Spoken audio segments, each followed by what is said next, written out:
Retomamos con lo que veníamos hablando del interaccionismo simbólico, o mejor dicho, de cómo el interaccionismo simbólico dio lugar al desarrollo de la teoría de la reacción social o del Levin Approach, cómo esa teoría adoptó dos caminos.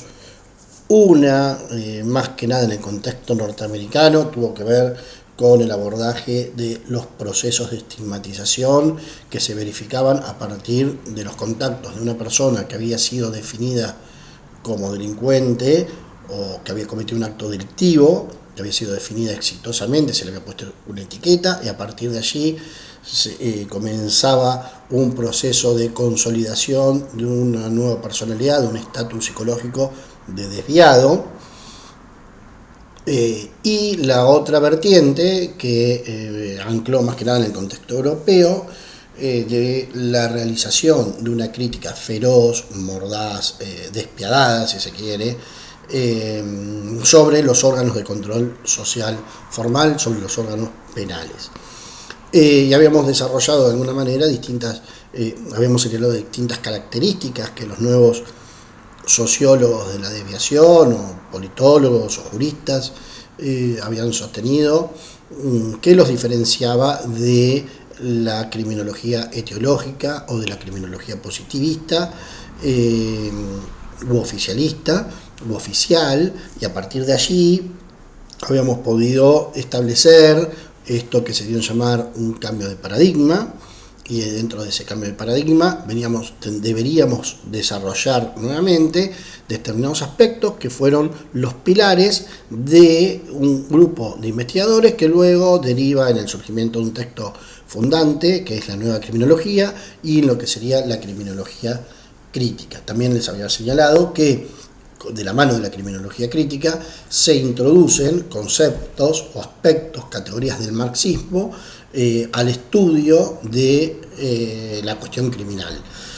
Tarea difícil, dado que Marx no había desarrollado, no ha tenido grandes desarrollos respecto del derecho ni del derecho penal, pero se intentó realizar una teoría verdaderamente social, una explicación sociológica de la desviación con categorías marxistas. Y de alguna manera lo que nosotros estábamos planteando es que había un fuerte cuestionamiento a la idea del consenso dentro del orden social.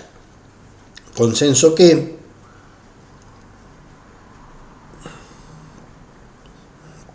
era sostenido por las corrientes criminológicas anteriores, y aquí o se habla de un consenso aparente o bien de una coerción, y como toda coerción que es impuesta, y ya sea en un consenso aparente o una coerción impuesta, es impuesta a través de los procesos de socialización y los órganos de control social socializantes, y bien la otra cara, que son los órganos de control social penal. O sea, la socialización y el control social eran dos instrumentos o dos herramientas institucionalizadas por las cuales ese orden social que es impuesto, que es coercitivo a los individuos, adoptan ropajes de consenso. Acá empieza a haber entonces toda una crítica a las distintas los distintos pilares de la criminología tradicional, ¿no? Uno, ya habíamos hablado de la característica del orden social, que no es consensuada, sino que es coercitiva. La otra que podíamos mencionar fuertemente es que la criminología tradicional o positivista había considerado el acto desviado como irracional, que carecía de significado, de sentido, que no persigue objetivos, que ese acto irracional se encuentra en oposición a los valores mayoritariamente receptados por los miembros de un grupo social, que la desviación se produce como consecuencia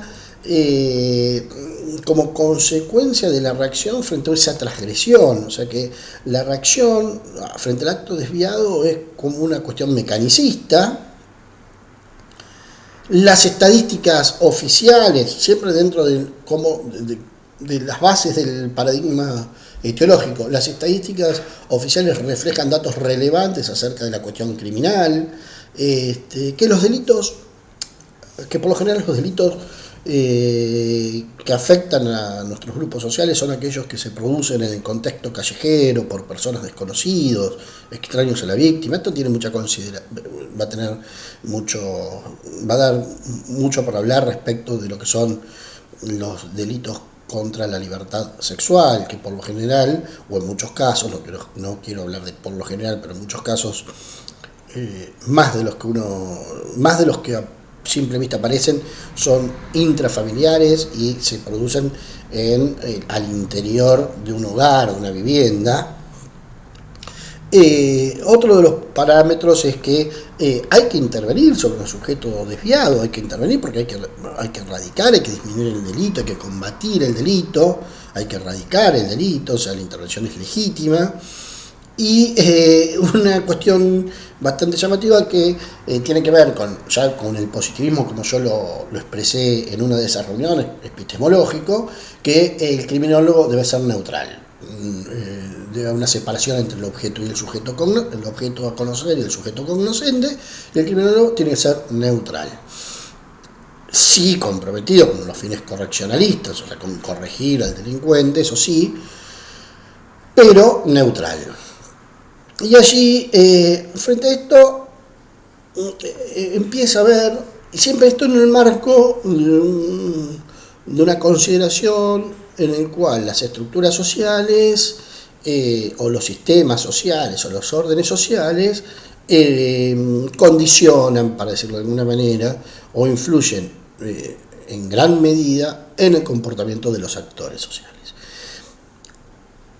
Frente a esto, la plataforma que elaboran estos nuevos criminólogos tiene que ver, como ya les dije la otra vez, con un actor que construye su mundo social, que puede modificarlo, que lo altera, que lo reproduce, pero que lo resignifica, lo adapta a sus conveniencias, a sus intereses, a sus prácticas.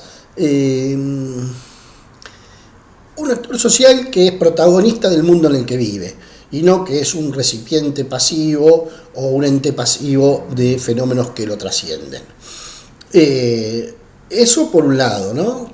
O sea, para combatir los grandes marcos, o para confrontar, mejor dicho, los grandes marcos. Luego habíamos hablado del cuestionamiento hacia el consenso, que en realidad había disenso disfrazado de consenso. Esto ya lo habíamos expresado. ¿Qué más podemos decir respecto de esto? Este dato que se me estaba yendo, que el acto desviado es racional, esto ya lo había expresado la otra vez, tiene un sentido político, tiene su propia lógica, que hay que desentrañarla, que el acto desviado autodetermina también al sujeto, lo constituye de alguna manera al sujeto, no lo constituye estigmatizándolo, sino como actor político, como actor social, desde ese aspecto. Obviamente que se niega la existencia de un consenso mayoritario acerca de los valores predominantes dentro del grupo social, y esto, si se tiene en cuenta la diferenciación o la estratificación de clases sociales, obviamente cada clase social tiene un perfil cultural que la distancia y la diferencia y la distancia o la cerca de la otra. O sea, se niega el consenso mayoritario. O sea que la reacción contra ese acto desviado no es un reflejo de la vigencia de valores comunes compartidos mayoritariamente, ni mucho menos, es en todo caso la visualización de valores que detentan determinados grupos sociales, que son los grupos preponderantes en cuanto a instancias de poder. Las estadísticas, hay una gran crítica a las estadísticas oficiales, porque las estadísticas oficiales, ya desde Sutherland nosotros lo sabíamos, no reflejan la realidad del delito, sino reflejan la realidad de los órganos sociales, de los órganos de control social formal, que es otra cosa muy diferente. Reflejan la realidad de la actuación policial, de la actuación judicial, de la actuación legislativa. Eso no implica que reflejen la realidad delictiva, ni mucho menos. No hay que intervenir sobre el delincuente, otro de los parámetros o de los patrones fuertes, porque sí, en definitiva,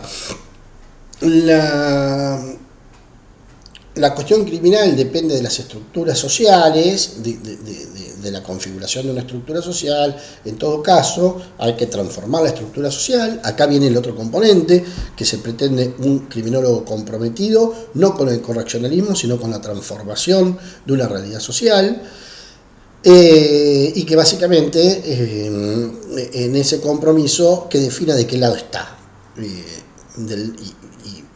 Becker, por ejemplo, tiene un texto de qué lado estamos, que luego lo retoma Lola Nillar de Castro, y bueno, se está del lado del desviado, porque es la parte vulnerable o débil de esta relación, y en esa aspiración de involucramiento del criminólogo con la transformación de la realidad social, hay que estar del lado del más débil. Estos son de alguna manera, los basamentos en los cuales luego se va a apoyar la producción, que ya les dije, de la nueva criminología de Taylor, Walton y Young, un libro monstruoso, fenomenal, que es una crítica social a la cuestión criminal, pero además es una crítica furibunda, una crítica minuciosa a todas las producciones anteriores, e incorporando el materialismo, elementos del materialismo del marxismo para explicar la cuestión criminal. Este texto de la nueva criminología tiene, desde mi punto de vista, un punto débil. Es exhaustivo las críticas a todas las corrientes criminológicas anteriores. Si uno piensa, por ejemplo, como yo vengo reproduciendo de alguna manera la postura de Barata, aún de las posturas criminológicas que podríamos aglutinar como criminología teológica, nos aportan elementos deslegitimantes del sistema. Es cierto que Barata lo que va a decir es que el atraso de la teoría jurídica respecto a la teoría social es tan grande que en realidad él dice que si los juristas quieren ser científicos, primero tienen que ser científicos sociales, y ya él no habla de una relación entre dos saberes con categoría de ciencias. Él va a decir, bueno, la ciencia es la ciencia sociológica, en este caso, la ciencia social, y los juristas lo que hacen es una técnica, y esto no es menospreciar la técnica jurídica, pero yo en esto coincido, y además dice que hay un atraso tan grande del desarrollo jurídico que en este momento sería inalcanzable o imposible de achicar la brecha. Por lo tanto, insisto, va a tener una relación de ciencia social con técnica jurídica, pero en esta postura Barata rescata, insisto, elementos de las corrientes etiológicas para deslegitimar el sistema. Y la criminología crítica lo que tiene es una crítica total de todas las corrientes anteriores. Críticas acertadas en muchos casos, críticas muy valiosas en muchos casos, en la mayoría, aún crítica que ahora voy a ir a la teoría de la reacción social, pero luego de tantas críticas, en pocas o en breves páginas, establece cuál sería su programa de actuación. Ese programa de actuación no es otro que la pretensión de construir una economía política de la desviación y del castigo, relacionada fundamentalmente con la producción o la reproducción de la vida material, o sea, con los órdenes económicos. O sea, la pretensión de una teoría materialista de la desviación que tiene la nueva criminología, choca en algún momento o exhibe ciertos elementos que uno podría decir de petulancia en una crítica tan descarnada de todo lo anterior, e insisto, en breves páginas resumir su programa, que vuelvo a reiterar, es la pretensión de establecer una verdadera teoría económica, teoría política, perdón, de una economía política, de la desviación y de la reacción social vinculada con la estructura económica de un orden social determinado. Y esto da que hablar, ¿no? Da que hablar. Lo que sucede es que cuando uno repasa ese programa, que para mí sigue teniendo vigencia, se da cuenta que están las plataformas para el desarrollo de futuras producciones que realmente ocurrieron. Básicamente, en ese programa de la criminología crítica se plantea analizar los orígenes tanto mediatos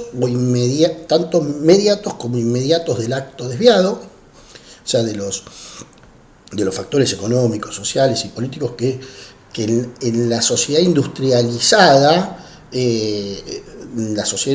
avanzada, propician la desviación. O sea, hay una pretensión muy fuerte en este sentido. Insisto, es una producción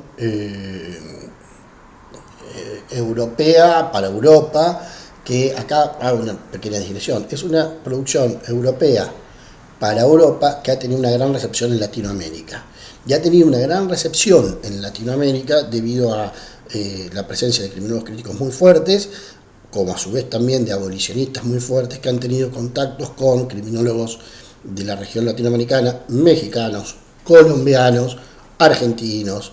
En este sentido, una gran comunicación. Ahora insisto, el programa es analizar los orígenes tanto mediatos como inmediatos del acto desviado en sus factores sociales, económicos, políticos que están presentes en una sociedad industrial avanzada. E insisto esta conexión porque obviamente nuestro contexto latinoamericano no tiene las mismas características de las sociedades industrializadas avanzadas de los países centrales. El otro punto central, o sea, insisto, los orígenes mediatos e inmediatos, sino el acto, hay que analizar el acto en sí mismo. Y acá hay una gran crítica a la teoría de la reacción social que prescindía del acto mediato, del acto desviado en sí mismo. Le importaban los procesos que acompañaban o que se generaban luego. Y básicamente por esta idea de que el acto desviado hasta puede ser puede ser un acto elegido libremente, con sentido político, etcétera, etcétera. Y luego,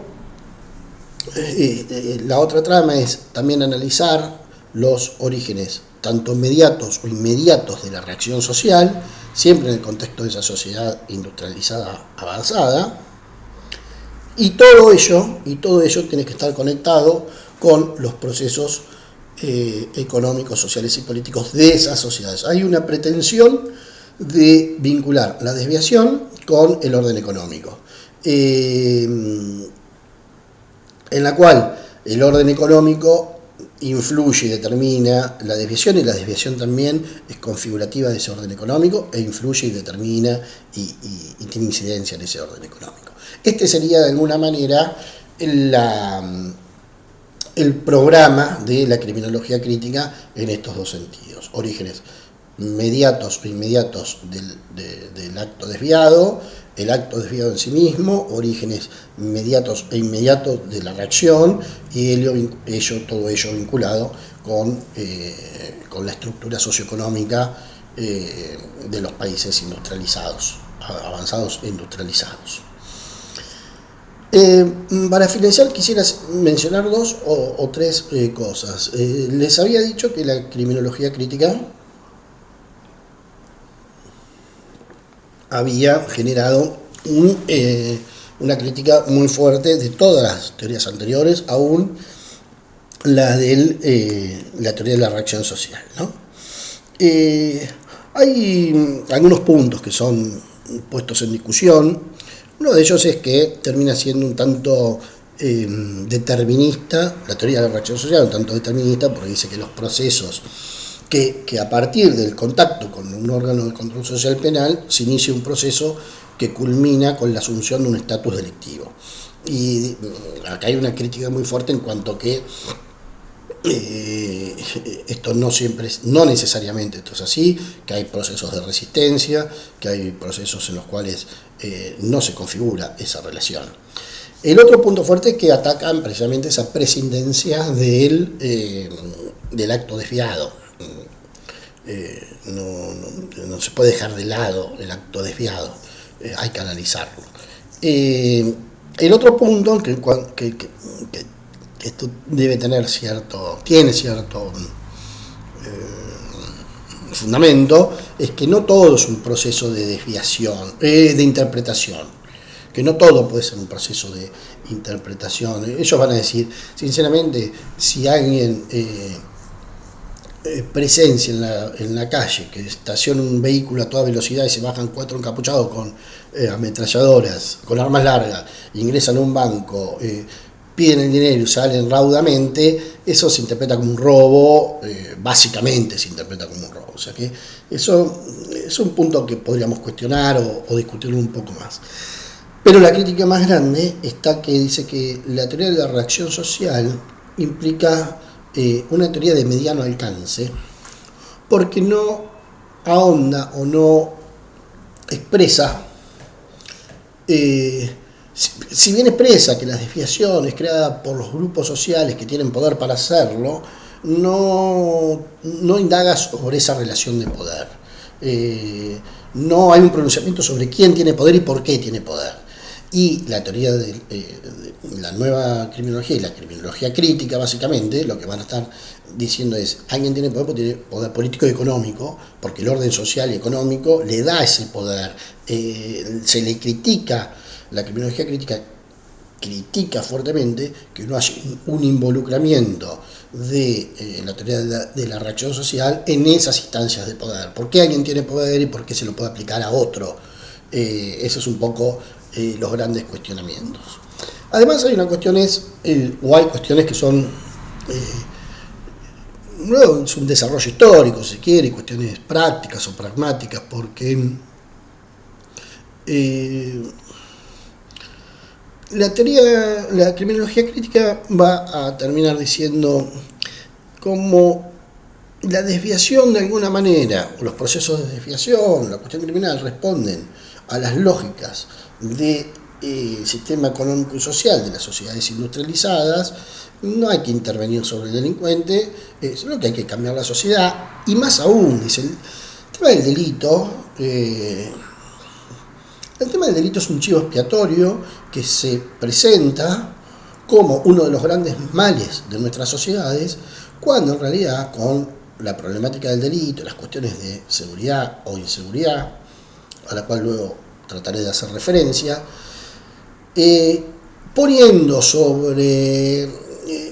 mostrándole a la opinión pública, introduciendo en la agenda pública que el delito atenta contra la vida dentro de la sociedad y mostrándolo como el mayor de nuestros problemas, se encubren los verdaderos problemas, a los cuales estos criminólogos habían identificado como el desempleo, el paro, la explotación capitalista, etcétera, etcétera, etcétera, el delito de cuello blanco. Entonces, terminemos de hablar de la desviación y como tenemos que transformar la sociedad, transformemos la sociedad en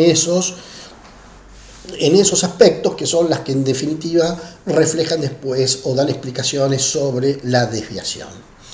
Esta postura, si bien es una postura que se deriva lógicamente de los postulados que se han tratado de llevar adelante, ha tenido un efecto práctico muy negativo.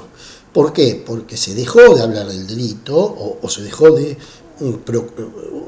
la preocupación por el delito se desestimó, o la desviación se desestimó, y a su vez varios de los representantes de la criminología crítica pudieron tener una activa participación en la vida política de sus países, de sus regiones, de sus provincias.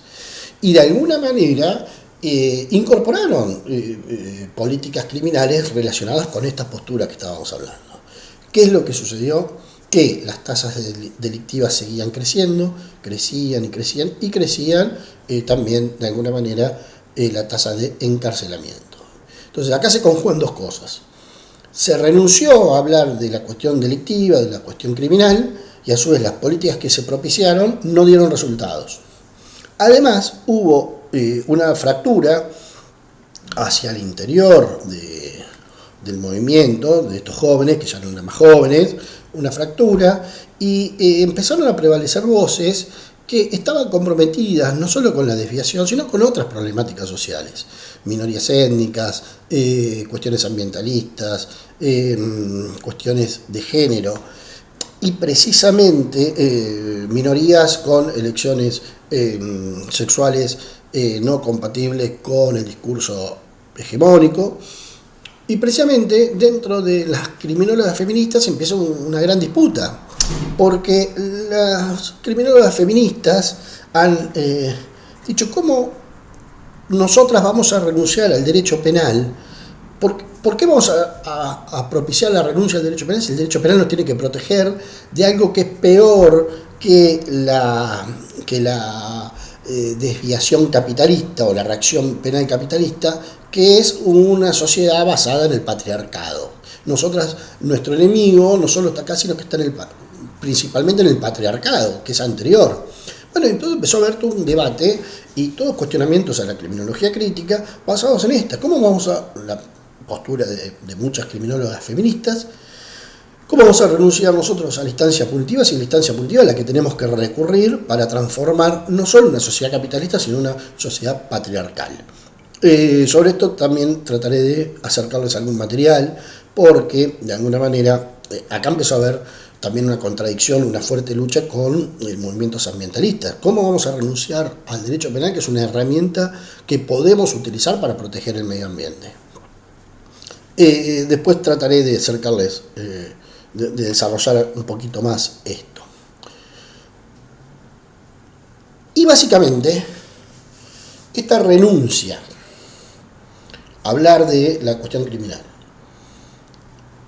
este aparente fracaso de las propuestas llevadas adelante por los criminólogos críticos, y a su vez ciertas disputas al interior de la criminología crítica, dejó un espacio vacante en lo que respecta a la discusión o el debate sobre el delito. Y ese espacio vacante fue ocupado rápidamente por el realismo criminológico de derecha, o la derecha norteamericana principalmente, que luego tiene su norteamericana e inglesa, que responden al modelo neoliberal impuesto en ambos países de la década del 80, con una experiencia piloto en el contexto latinoamericano, en Sudamérica, que fue el Chile de Pinochet.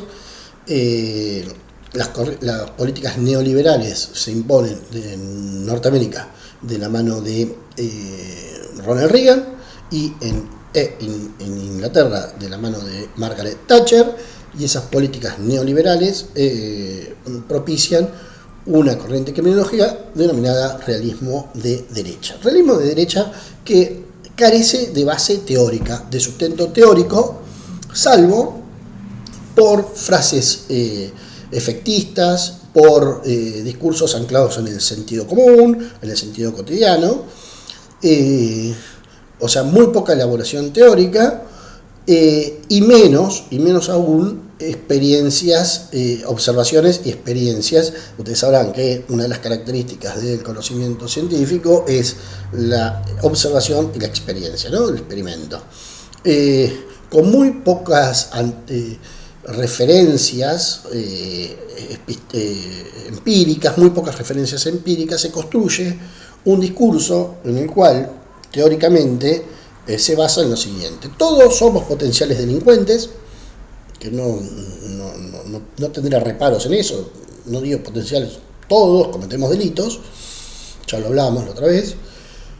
Lo que sucede es que hay que ver los ambientes, como todos somos potenciales delincuentes, habría que intervenir sobre el ambiente, ya no sobre el delincuente, sino sobre el ambiente, para evitar que ese delincuente se motive. Todos somos potenciales delincuentes y además es necesario reprimir las infracciones más leves, porque la impunidad de las infracciones más leves va generando un efecto cuantificador en el cual se comienza por una incivilidad o una cuestión de convivencia urbana y se terminan los grandes delitos. Esta teoría de la reacción, esta postura del realismo de izquierda va acompañada de un proceso de desgaste o desmantelamiento del estado de bienestar. Las políticas keynesianas que mantuvieron el crecimiento económico hasta la década del 70 del siglo pasado empezaron a mostrar crisis en el modelo de acumulación de capital y de crecimiento económico. Rápidamente empezó la escuela, la sociedad de Montpellier, que estaba integrada por Hayek, Popper, Friedman, ya habían establecido las bases del modelo neoliberal, y empiezan ese descontento en el cual el crecimiento económico en los países centrales había empezado a mermar, empieza un descontento, y uno de los objetivos era la cantidad de recursos que se destinaban a la rehabilitación de los delincuentes.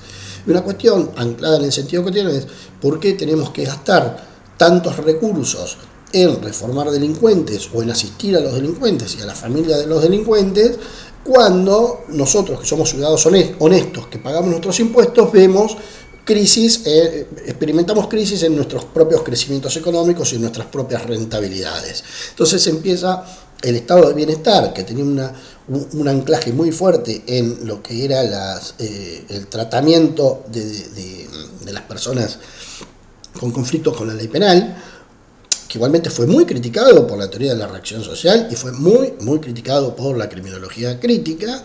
La criminología crítica y la teoría de la reacción social contribuyen a desmantelar ese dispositivo, más que nada en los países centrales, en Norteamérica e Inglaterra. Y la conclusión es: nosotros sabemos dónde está el delito, por qué hay que molestar a la gente honesta que paga sus impuestos, por qué hay que sacarle dinero para mantener a estos delincuentes, por qué hay que molestarlos por la calle, por qué hay que vigilarlos, y nosotros sabemos dónde están los problemas y vamos a intervenir sobre ello. Esto obviamente queda anclado en algo quedó consolidado en las políticas de tolerancia cero impuestas por Rudolph Giuliani en Nueva York. Políticas a las cuales se les atribuye un éxito económico de haber bajado las tasas delictivas, cuando esto es parcialmente cierto, porque en otros estados norteamericanos se implementaron otras políticas de seguridad y también disminuyó la tasa de delitos. O sea, se vende a la política de tolerancia cero como el remedio para solucionar la cuestión delictiva, se lo vende como un producto que ha sido comprado, por ejemplo, por la ciudad de Barcelona. La provincia de Buenos Aires quiso incorporar, cuando digo producto, un programa que viene con un software y con capacitaciones y con controles periódicos. Se quiso imponer acá, y allí el discurso de Giuliani es claro, dice: nosotros sabemos dónde está el problema, está en aquellas personas que se nos acercan en los semáforos para limpiar nuestros vidrios a cambio de monedas, en el grafitero, o sea, en el que deteriora el espacio público, en el pequeño traficante de estupefacientes, en la prostituta que está en una esquina, y nosotros vamos a intervenir sobre eso. A su vez, rescatan contribuciones de Wilson, que es el autor de la teoría de las ventanas rotas, teorías que no han tenido corroboración empírica, porque no se pudo reproducir nunca esa situación que voy a describir con los mismos efectos. La teoría de los vidrios rotos o de las ventanas rotas, según Wilson, es que si en un lugar determinado se violenta la propiedad dañando una ventana, hay que repararla enseguida, porque eso implicaría dar un mensaje que no tiene importancia esa acción desplegada de romper la ventana, y va a venir otro sujeto o el mismo sujeto y va a romper otra ventana y otra ventana. Entonces, por más que nos pasemos cambiando vidrios rotos de ventana, esto debe hacerse, porque si no se hace, produce un efecto de contagio, y en el cual, en ese efecto de contagio, se va magnificando. Hoy se rompe una ventana, mañana se ingresa a la propiedad, pasado se incendia el predio, etcétera, etcétera. Insisto, esa experiencia de las ventanas de los vidrios rotos no pudo ser reproducida en otros contextos con los mismos efectos que le atribuía Wilson. Por lo tanto, de científico eso tiene poco y nada. Pero sí tiene una gran recepción e impacto en el imaginario social. Frente al realismo de izquierda, va a surgir una respuesta que se llama el realismo frente al realismo de derecha, va a surgir una respuesta que se llama realismo de izquierda. Algunos de los miembros eran autores de la nueva criminología. Un texto fundante es de Yan y Lee, en el cual dice qué hacer con la ley y el orden. Y allí lo que se pretende es, de alguna manera, no se renuncia a una concepción sociológica a una perspectiva socialista política sobre el delito, no se renuncia a ello. No se renuncian a muchas de las contribuciones de la nueva criminología o de la criminología crítica. Ya digo, Yan es autor de la nueva criminología. Lo que sí ahí se va a poner énfasis en la importancia y en la incidencia del delito en la configuración de las vidas sociales. Lo que van a decir es verdad lo que dijo la criminología crítica o los criminólogos críticos, que el delito no es el principal problema dentro de nuestras sociedades y que esconden o encubren los verdaderos problemas. Esto es verdad. Pero también es cierto que es un problema grave, y es un problema grave que afecta principalmente a las clases sociales más desfavorecidas. Clases sociales más desfavorecidas que, en función de la estructura capitalista de las sociedades industrializadas, avanzadas, se ven doblemente afectadas. ¿Por qué? Porque se ven afectadas por el delito de cuello blanco, o el delito económico, y a su vez por este delito callejero, a los cuales van a hacer referencia, a los cuales van a poner el ojo. Entonces hay una doble victimización. Además, ese delito callejero, al cual van a poner el ojo en la corriente, en el realismo de izquierda, también tiene un efecto negativo sobre la clase obrera, porque rompe los lazos sociales de la clase obrera. ¿Por qué? Porque se llegó a la conclusión de que ese delito callejero es un delito al interior de la propia clase social. Entonces, insisto, dice, el delito no es el mayor problema, seguro, tampoco no es para despreciar su incidencia en la configuración social. Y no hay que despreciar su incidencia en la configuración social, porque afecta a los sectores sociales más vulnerables, que, insisto, ya vienen desprotegidos respecto de los grandes delitos corporativos, y que a su vez tienen el efecto de limar, romper los lazos sociales, porque son delitos que se dan al interior de la propia clase trabajadora, de la clase obrera. Por lo tanto, el realismo de izquierda pone el acento en este delito que afecta a la clase obrera, y sí tiene una expectativa un tanto ingenua para nuestro ámbito cultural, un tanto ingenua en cuanto que deposita una gran confianza en los órganos de control social formal, básicamente en la policía. Pretende de alguna manera, sin perjuicio nunca renunciar al socialismo, hacer un socialismo criminológico. Confía en que en la interacción y en la información que la sociedad civil le pueda proporcionar a la policía, allí estaría la solución de este delito, de esta constelación de delitos a los cuales ellos han puesto el ojo. O sea, confianza en una información fluida, en un trato fluido entre el ciudadano, la sociedad civil y la policía, por un lado, y a su vez un fuerte control de la sociedad civil sobre los gastos, los recursos y la actuación de la policía. O sea, como una doble vía aquí. Una confianza en cuanto a transmisión de información, pero a su vez un fuerte control sobre esa institución. Eso sería de alguna manera un tanto ingenuo sostener, porque nosotros sabemos que las fuerzas de seguridad se autonomizan, que en el mejor de los casos responden a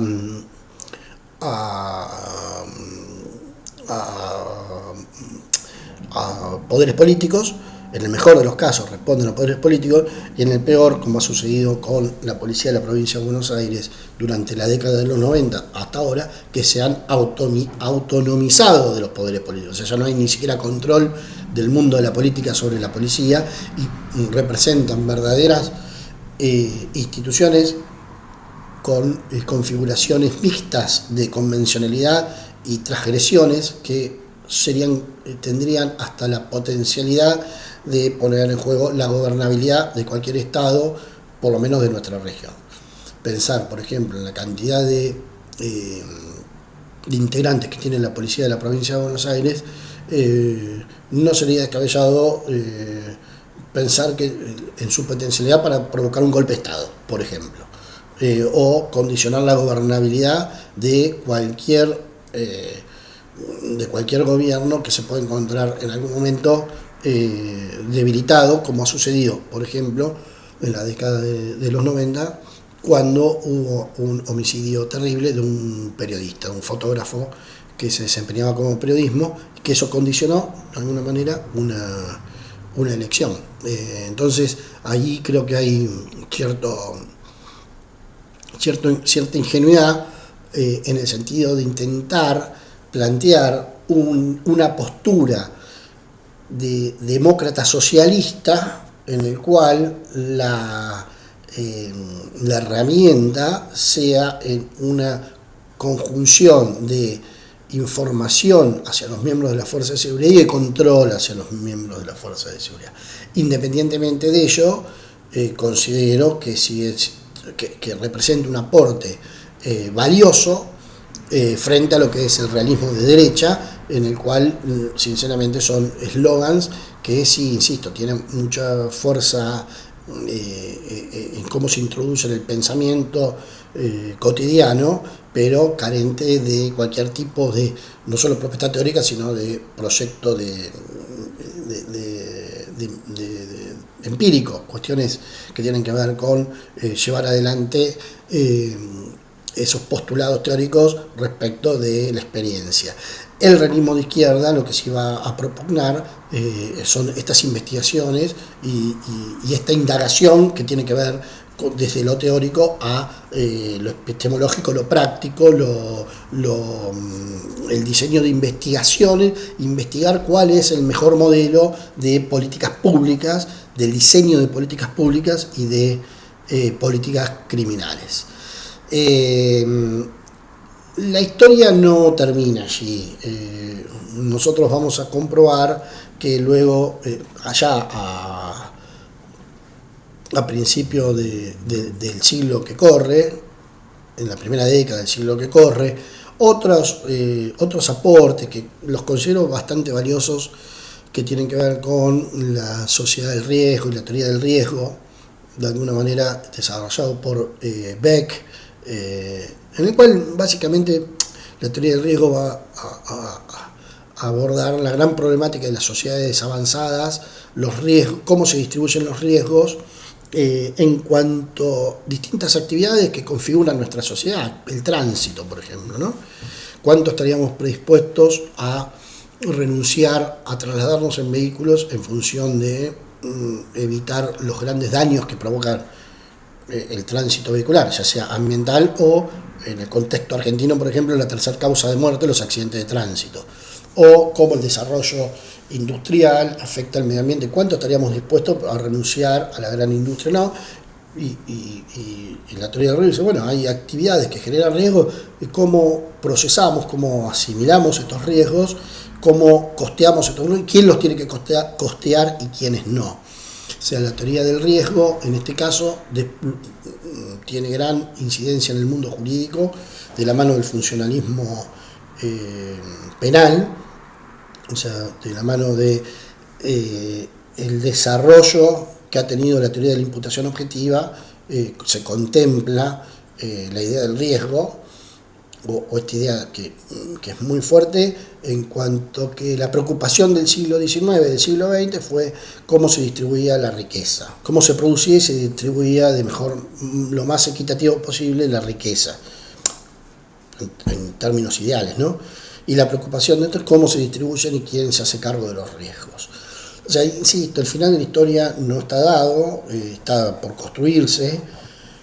Lo cierto es que los sistemas penales han adoptado características cada vez más represivas.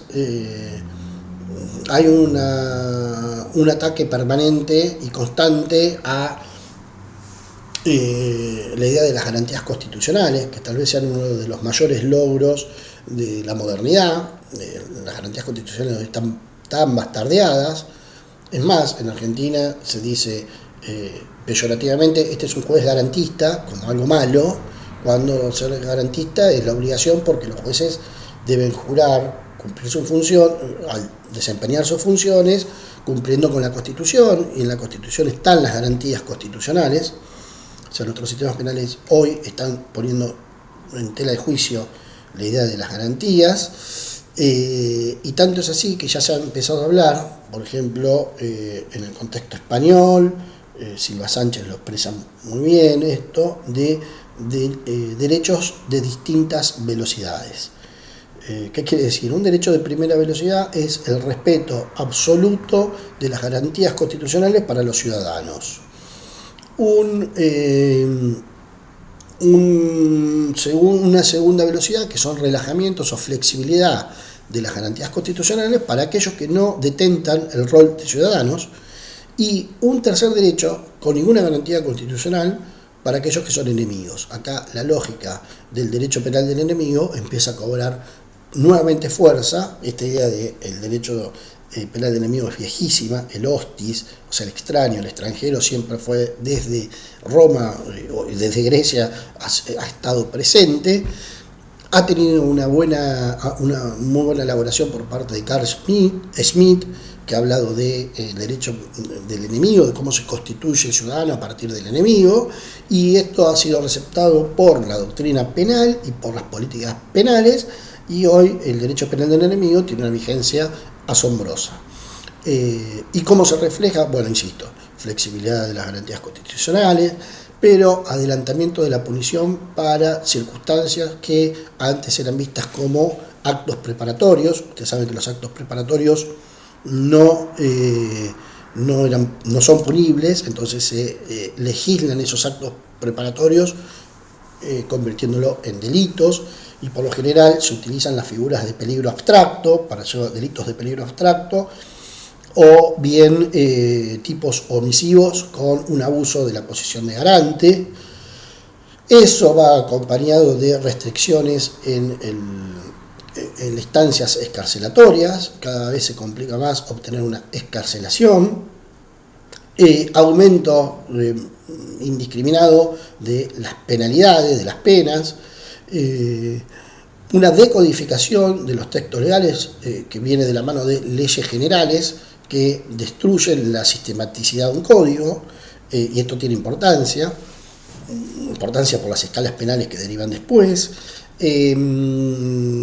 Bajas modificaciones en la edad mínima para la punibilidad, y un debate permanente de a qué edad se es punible o no se es punible, introducción de institutos como juicio abreviado, probation, que en el mundo anglosajón funcionan de determinada manera, en el cual la configuración del sistema penal norteamericano que uno ve en las películas no existe. O sea, en base al juicio oral, el juicio por jurado, que el pueblo se pronuncia, la conflictividad penal en ese país se tramita por estos institutos que son reconocimientos de culpabilidades y aceptaciones de pena, y esos institutos han sido introducidos en nuestros órdenes jurídicos, en nuestras políticas criminales, y hacen mella, y ya les digo, aquella referencia que hice alguna vez, que han llevado a duplicar del 2003 hasta la fecha la cantidad de personas encarceladas en nuestro país, por ejemplo. Bueno, muchas gracias.